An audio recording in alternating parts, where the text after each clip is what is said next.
Ashamaar kafuunii akkam jirtanii kabajamtoota fi jaalatamtoota chaayinaa laayyaantoo sallaa jiru jalatti argamtan nagaan koo bakka jirtantis naa qaqqabu bakka jiraattanii bakka eeggamtanii yoo na eegdan isiniin jechuun jaaladha. Egaa akka meeshaalee haarawaa qabadheen kara keessan dhufeetu jira viidiyoo kana laayik sheer gochuun dagatina. Warroonni chaayinaala keenya faarawaa taatan hoggaaraattan immoo sabiskiraayibii godhummaatii keenya taachuun gamanumaan affeerraa kooti warri turtiin afaan gootan hedduu tokko galatooma. Isiniin jecha egaa ka TV stand irratti baay'ee rakkachaa jirtu wanti haarafti sibira jira jettanii anillee TV standii yookaan akka afurii akka sadii waan akkanaa kanaadha jechuudha yeroo baay'ee kana isin ergu har'a ka wantoota haarawaa ta'e qabadheen kara keessan dhufee tura. Hoon kana jedhu immoo TV standiin isin jira xarapheezaan isin jira xarapheezaan kan soofaa jidduu galu jechuudha. Waan isin beekuu qabdan fakkeenyaaf ijoolleen xalabattanii jirtan hoggaa jirtanii. Tarii kana laaltanii ni jijjiirra jechuu dandeessan. Gatiin kaleessatii fi gatiin har'aa garagara. Diizaayiniin aguma wanni isaa diizaayiniin bocni isaa hababaan isaa irratti baay'achaa deemu. Gatiin isaallee dabalaa deema. Yeroo baay'ee nan dubbadha jechuudha kan waa'ee meeshaalee gubbaarratti yeroo wayii liyyinnatii 1,000 soofaa wayii gaafatame tan liyyinnatii 1,000 deebisee obboleettii wayiiti gaafan deebisuu fi garaagarummaan kumaa kun maal inni jettee baay'ee natti dubbatte. Garaagarummaan isaa asii laalii waan jiru hundaayyuun itti ibsu dhaqe jechuudha. Yeroo baay'ee sammuu keenyatti wanti hin taane yeroo nutti dhagahamu jira. Fakkeenyaaf TV standiin kun baay'ee bareeda. Masaabaa paartii tokko bichaadhaan masaabaa 2 qaba. Hedduu keessa bootaa macaafa yookaan immoo jibbaasiin taa'u ni qaba.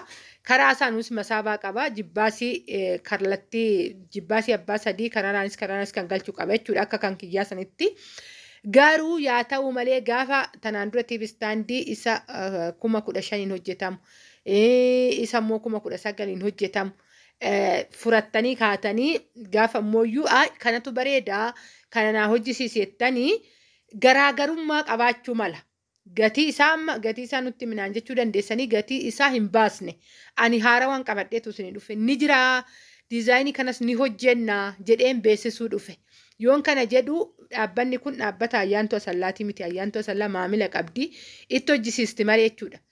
Yeroo baay'ee viidiyoo ijoolleen dhaggeeffattan baay'ee itti fayyadamaa jirtan. Warroonni kun immoo warri wanni jettu sin jirtu.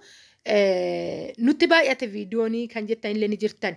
Warri itti fayyadame itti fayyadamu. Sababbiin isaa haasa'u fan dhufee barsiisuu fan dhufee ibsuu fan dhufee waan ta'eef callisee irra darbuu hin danda'u.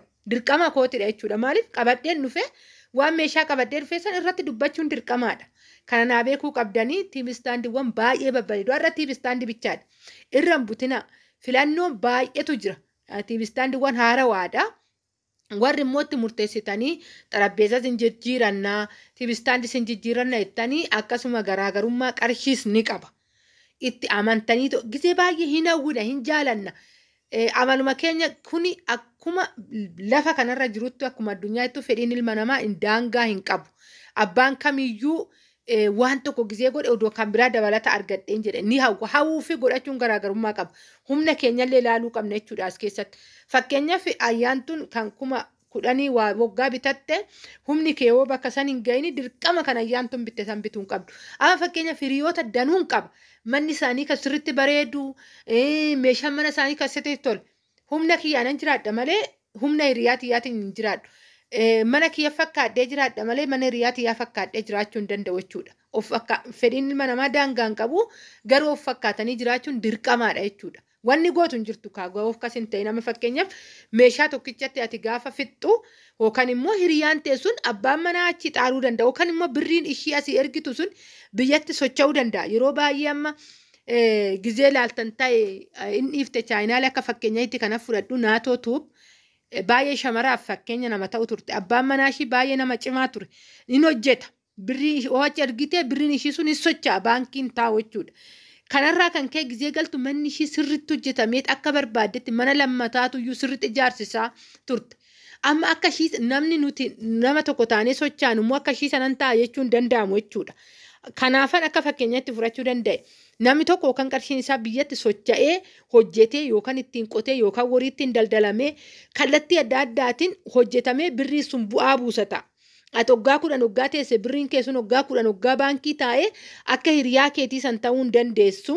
Kanaafuyyuu meeshas ta'ee akka mataa keetti akka humna keetitti keessattuyyuu warroonni ofii bichaadhaa sochaan warroonni nama nu cinaadhaa waa sochaasu hin qabne abbaan manaa keessa gabii biyya keessatti gabii xiqqishuu qaba waggaa ta'e mana kee fakkaattee meeshaa mana keessi fakkaatu bitachuu qabda malee dirqama kan kuma 20 obboleettiin kee bitatteef ati 20 bituun qabdu.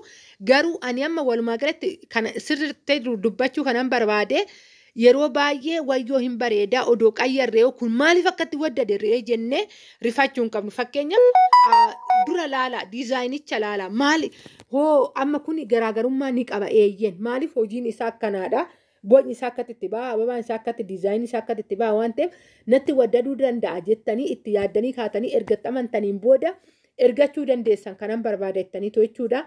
Isiniin jechuun jaaladha kanatti sirriitti addaan babaasetoo dubbii adda baasetoo isinitti magorsa wajjiniin jechuudha. Amma fakkeenyaaf TV standiin kun baay'ee guddaadha. Achinillee meeshaalee akka feenetti bira naqachuu dandeenya. Meeshaalee waan jedhu immoo hababaawwan babbareeduu suurawwan amma kun ifaan suuraa cinaan isaatitti sirriitti daladarachuu dandeenya. Akka argaa jirtan macaafa kanarra kan taa'ee jiru garuu nuti jibbaasidha yeroo baay'ee biyya keenyatti kan taa'u jibbaasiin mana keessaan nama televezyiinii biraan simboo qaba jechuudha. Gaafa galchinu TV standii jalaan dirqamaadha jechuudha kan galuu kunillee amma baay'ee bareeda.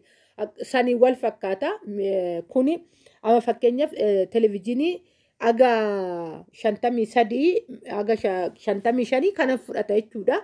Guddaadha gatiin isaatis akkasuma masaabawwan argartan masaabaan isaa gurguddaadha. Jalli isaa kiftatiin isaa jibbaasii 3 kan teechisuudha baay'ee guddaadha. Cinaatti immoo hababaa illee teechifnee deebisitii immoo footoo isa kan duuba hirkisaa qabu teechisnee baay'ee guddaadha jechuudha. Akkasuma immoo qarshiin isaa tarii wanni isin beekuu qabdan tarii isa kaanii wal madaaluu dhabuu danda'a. Haala saniin laaltanii of laaltanii meeshaan nu biratti yeroodhaa kara yerootti haaraatti ni ba'a. Garuu immoo bakka san hin taa'u. Fakkeenyaaf ati kaleessa 15,000 TV standii bitatte waggaa immoo amma laaltu 20,000 ta'uu danda'a 17,000 18,000 19,000 waan akkasii ta'uu danda'a hin beekamu. Ati kan kaleessaa sun gaabbuun qabduu siin jechuufan ittirra oolshattee jirta.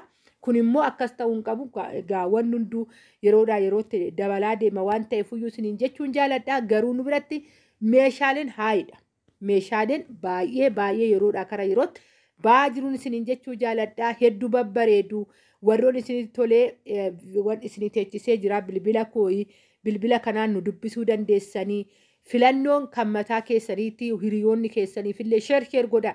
Keessanillee sheer godha dabarsa baay'ee babbareedu kunillee TV standin isaa xarapheezaan isaa hedduu bareedu isiniin jechuun jaaladha. Warroonni soofas bittanii mana keessaa qabatanii xarapheezaa odoon galchin haftan warroonni immoo soofaa wajjinillee hojjisiisuu barbaadan garaattan baay'ee babbareeduun isiniin jedha. Meeshaalee kaa yeroodhaa kara yerootti haarawa qabadheen dhufaa. Egaa dhaabbanni kun immoo dhaabbata kootii miti. Anaaf maamila itti gaafatamummaa fudhadheen isinii hojjisiisaa.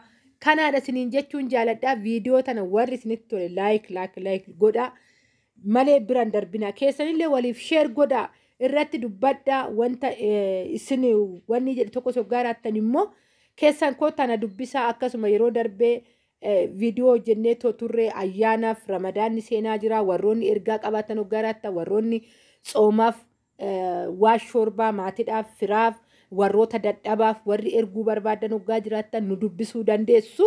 Egaa kan ramadaanni seenuu torbee tokko akkas waan akkasitti tuyyuu hafee jechuudha. In ergamna bakka jirtanitti isiniin jechuun jaaladha. Ayyaana gaariin isinii hawwaa warra tsoomuuf tsooma gaariin isinii hawwaa warroota kaanis rabbiin isinii naa ga'u bakka jirtanitti gola jirtan keessanitti rabbiin isinii haa eeguun isiniin jedha. Hedduu tokkoon isin jaaladha hedduu tokkoon isin kabajaa isinis immoo na kabajanii na jaalattanii haga har'aa na baattanii asin na eegdanii jirtan rabbii kooktii gaditti hedduu tokko kabajaa guddaanarraa qabdanii oolmaa guddaanarraa qabdanii naaf jiraadha. Baay'een kanan jedhu ol baay'een isin jaaladha. Waaqayyo gaditti isiniin har'aa eegeen isiniin jedha. Ammas yaada soggaa qabaattan ta'ee saanduqa koomentii keenyaa sa'a 24 banaadha. Nu dubbisuu dandeessuun isiniin jedha bakka jirtatti nagaanuu ta'a. Haga viidiyoo biraatiin walitti deebinutti laalaa wanti isinitti hin galle hoggaa jiraates immoo akkuma isiniin jedhe nagaa fadhaa baay'ee turtii gaarii.